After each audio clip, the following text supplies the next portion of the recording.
ฝ้าเฝ้าก็มันมุดป่า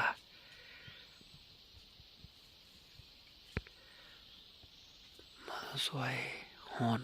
คันคายบริถ่ายมันนี้เอาบักแม่นมาวันนี้เนี่ยบริเอาปืนลมมา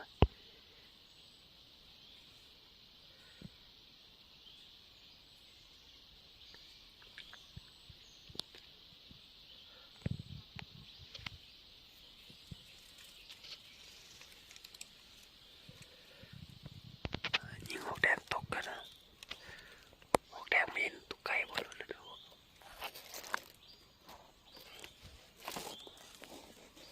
ไม่เห็นดีจังเลย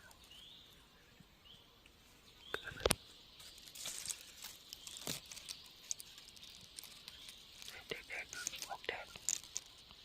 ตกเลย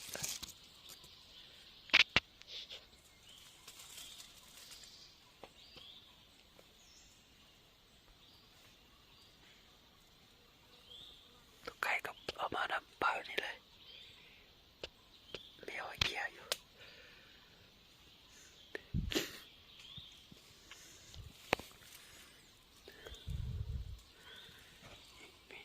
ไม่เอาไอ้เกียร์อยู่ตุกไก่ยิงหอกนำมาไปแล้วละหอกแดงตกแล้ว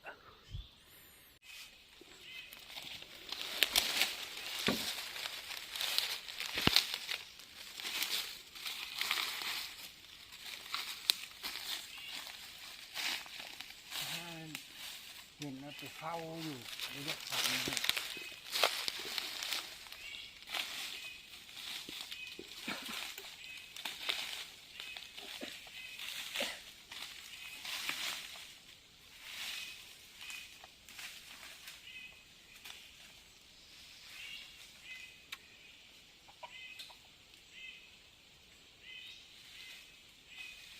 แล้วมาแล้ว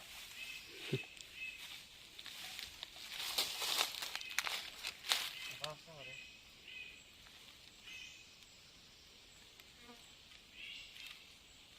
ถ่ายไปเรียกว่าตีตัด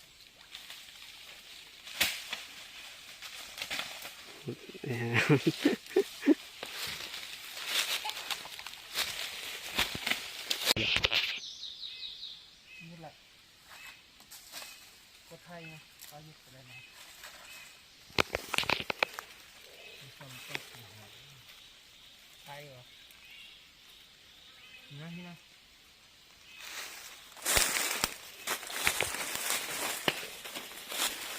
นี่ที่กูจะกองตัวเมย์ก็เลยตัวดำเรียนมา ยิงกับบินนะ ยินกันกูกับนก โอ้ตัวนี้แหละ ตัวนี้มันแรงมาก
บางนี้เนี่ย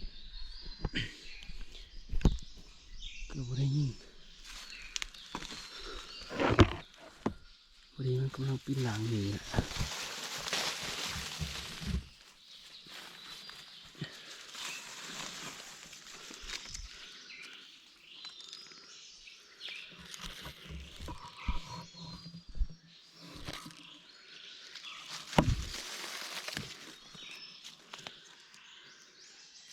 ซ้ำเดียวตัวเมื่อวานนี้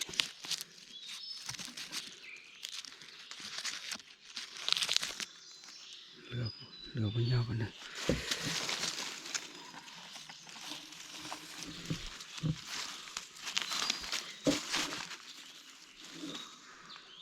มาแล้วมาละ2 แต้มแล้วมัน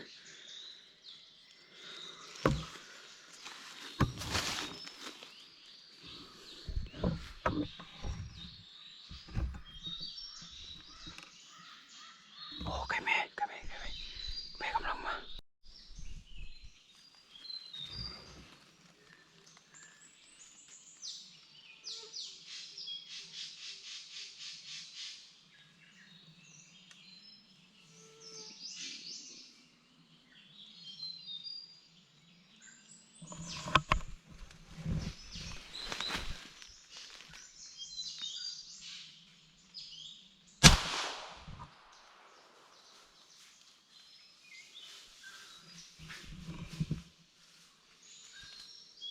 แต้มแล้ว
มาไกลแล้วปะ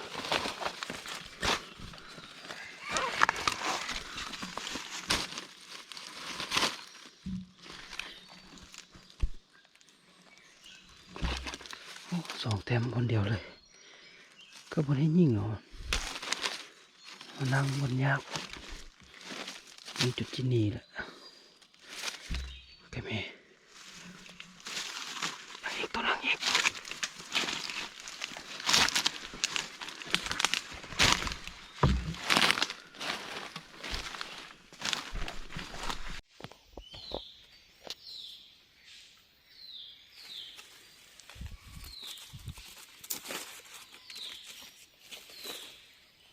ขันอยู่พุ่นเนาะไก่พุ่นเอาไปบ่ได้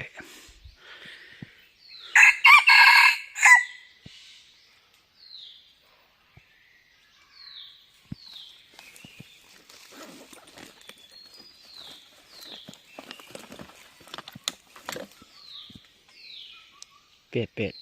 เปิดฟุ้นนี่เลยเป็ด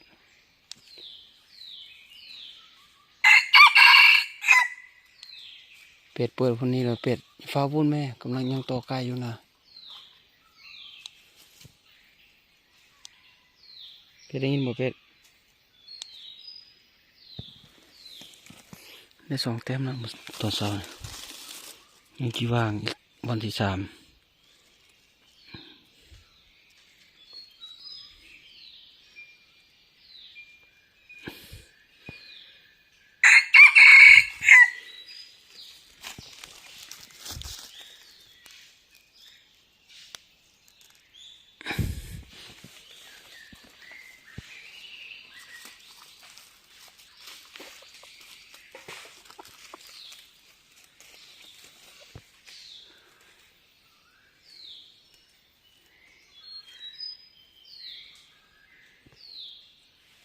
ยังคันหลายอยู่แต่ว่ามันไก่เลาะยากเมื่อย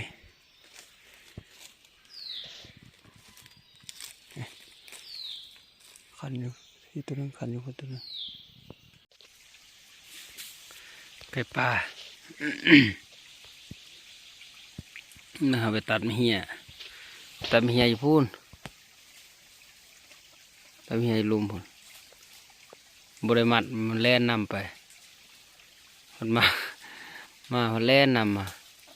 ยานกับไก่ตัวนี้บ่อยากอยู่ไก่คนต่อไปต่อกับซอกเฮาเลยครับอยู่ไก่นี่มันเป็นซอกเลยที่ยางบืนมาหาคันบ่มัดไว้ไม่ได้จีบืนไปป่าเลยบืนมาหาเจ้าของ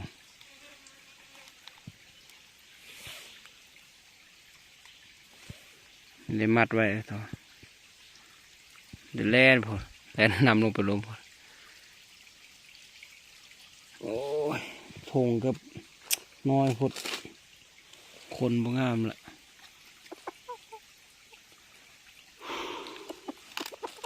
อยากกินข้าวเลาะเคยเจ้าของหาจนจบคลิปอีกแล้วฝนตกห่ำกลับกลางคืนผลงานก็ไม่ได้โซอีกแล้วเด็กมันไก่ป่า3 ตัวต้องออกตัวเดียว แม่งแม่ง มีอีกเทือ2 เงา นี่ไปจัดอีก มี ถือว่าหมานเนาะ อะไรอยู่นี่ ก็หมานเนาะคันฝนบ่ตกห่ำเลยติดตามให้เดี๋ยวสุดท้ายไปจัดอีก ฝนตก แดดดีๆก่อน เป็นเมื่อกลางคืนแล้วนี่